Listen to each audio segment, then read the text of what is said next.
የኦሮሞ ሕዝብ ታሪክና ባህል ስልጣኔ። ሰላም ጤና ይስጥልኝ የቻናላችን ክቡራት ተመልካቾች።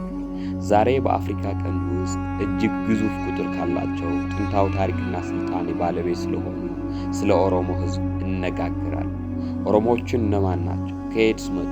ለዘመናት ዓለምን ያስደነቀው ያ ዲሞክራሲያዊ ስርዓታቸው እንዴት ይሰራ ነበር? ዛሬ ለደቂቆች ያህል የሚቆይ እውነተኛ ታሪክ ይዤ መጥቻለሁ። እኛ ጋር ቆዩ። መነሻ ቦታና መለኮታዊ ትስስር።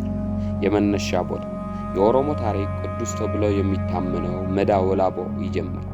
ይህ ቦታ በደቡብ ኢትዮጵያ በባሌ አካባቢ የሚገኝ ሲሆን ለኦሮሞ ሕዝብ የህይወት መነሻ ተደርጎ ይታያል። ኦሮሞዎችን የኩሽ ዘር ሲሆኑ ከጥንት ጀምሮ በዚህ ቀጠና ከተፈጥሮ ጋር ተስማምተው ሲኖሩ ቆይተዋል። ታሪክ ምሳሌ ተፈጥሮ። ለምሳሌ ኦሮሞዎቹ ለተፈጥሮ ያላቸው ክብር በጣም ልዩ ነው። አንድ ጥንታዊ ኦሮሞ አንድ ዛፍን ለመቁረጥ ቢፈልግ ልክ ሰው እንደሚያደርገው ሁሉ ዛፍ ፍቃድ ይጠይቅ ነበር። ይሄ ማለት ከ500 ዓመታት በፊት ለተፈጥሮ የነበራቸው ፍቅር ከመነሻቸው የመጣ ነው። ሕይወታቸው ከከብት እርባታና ከአካባቢ ሳርና ውሃ ጋር የተቆራኘ ነበር። የታላቁ ፍልሰትና የፈረስ ስልት። ታላቁ ፍልሰት በ16ኛው ክፍለ ዘመን ከ1520ዎቹ ጀምሮ ኢትዮጵያ በታላቅ ደማዊ ጦርነት ትታመስ ነበር። ይህ ጦርነት በአዳል ሱልጣኔትና በሰሜኑ የክርስቲያን መንግስት መካከል የነበረ ሲሆን መላ አገሪቷን አዳክሞ ነበር። በዚህ ወቅት ነበር ኦሮሞቹ ከደቡብ ተነስተው ወደ ሁሉም የሀገሪቱ አቅጣጫ መስፋፋት የጀመሩት። የፈረስ ስልት ምሳሌ። በዚህ መስፋፋት ወቅት ኦሮሞዎችን የተጠቀሙበት ትልቁ ጥበብ ፈረስ ነው። ለምሳሌ ኦሮሞዎቹን በፈረስ መታገዝ በፍጥነት ቦታ የመቀያየር የመዋጋት ችሎታ የሁሉም ወገን ጦር ሰራዊትን በእጅጉ ያስደነገጠ ነበር።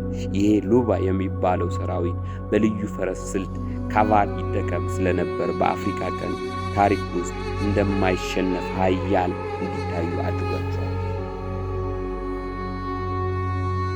የኦሮሞ እንቅስቃሴ። ከድርቅና ከአዲስ ግጦሽ መሬት ፍለጋ በመነሳት ኦሮሞዎችን ማጫ፣ ቱልማ፣ ወሎና አርሲ በሚባሉ ቡድኖች ተከፋፍለው መካከለኛው ሰሜናዊ የሀገሪቱ ክፍል መድረስ ችለዋል። ይህ እንቅስቃሴ የኢትዮጵያ ታሪክ ለዘላለም ቀይሮታል። የገዳ ስርዓት ሲንቄ። ጥንታዊ ዲሞክራሲ። የገዳ ስርዓት ትልቅ ዲሞክራሲያዊ ትምህርት ቤት ነው። ስልጣን በውርስ የሚገኝ ሳይሆን በሰላማዊ መንገድ በየ8 ዓመቱ ይለወጣል።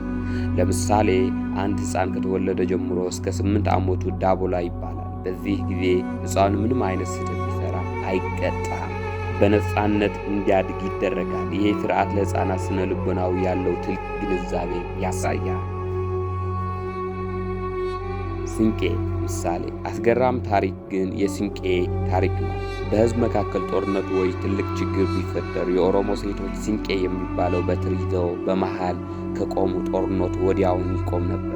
ይሄ ማለት የኦሮሞ ሴቶች ከጥንት ጀምሮ የሰላም ምሳሌዎች እንደነበሩ የሚያሳይ እውነተኛ ታሪክ ነው።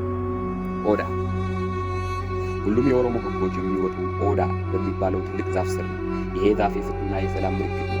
ይሄ የኦሮሞ ሕዝብ ከተፈጥሮ ጋር ያለውን አንድነትን ለፍትህ ያለው ክብር ያሳያል። ውህደትና ወቅታዊ ተጽዕኖ።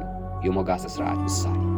ኦሮሞቹ እንዴት ቁጥራቸው በፍጥነት ሊያሳድጉ ቻሉ? ለምሳሌ ከሌላ ብሔር የመጣ ሰው ኦሮሞቹ ሞጋሰ ያደርጉታል። ግለሰቡ አዲስ ስም ይሰጡታል። እንደ ቤተሰብ እውነተኛ ልጅ ተቆጥሮ መሬትና ከብት ይሰጠዋል። በዚህ ስርዓት ነው ከሁሉም ብሔር ብሔረሰቦች ጋር የተዋሃደ ቁጥራቸውን ያሳደጉ። እንዲህ በሕፃናት የማሳደግ ወይ ጉድፌቻ የሚባለው ስርዓት ለዘመናት ሲጠቀሙበት የቆየ ነው። በዚህ ስርዓት ነው ከሁሉም ብሔር ብሔረሰቦች ጋር የተዋሃደ ቁጥራቸውን ያሳደጉት።